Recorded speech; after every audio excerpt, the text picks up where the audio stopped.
Kinalampag at pinagbabato nila ng putik ang gate ng mga Diskaya. Gumamit din sila ng spray paint para markahan ng protesta nila ang bakod. Ito raw ang ganti nila sa pagsalaula sa pondo ng pamahalaan, partikular ang mga anomalya sa flood control project kung saan kasama ang kontratistang si Sara Diskaya sa mga iniimbestigahan. Habang nalulubog daw sa baha ang maraming Pilipino, may mga tao tulad ng mga Diskaya na lumalangoy sa karangyaan. Sabi naman ni Colonel Hendrix sa Mangaldan, ang hepe ng Pasig City Police, malinaw na labag sa batas ang ginawa ng mga ralista. Pwede raw silang kasuhan ng malicious mischief. Pero ipapaubaya daw ng PNP sa pamilya Diskaya kung magsasampa sila ng kaso. Kahit walang permit, pinayagan daw nila ang mga ralista. Hindi akala ng mga pulis na mauwi ito sa pambabato ng putik at vandalismo. Magdi-deploy daw ng dagdag na mga pulis sa area para wag na maulit ang nangyari ngayong araw.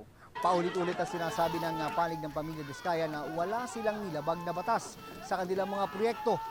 Wala pa silang pahayag kaugnay ng nangyaring protesta ngayong araw.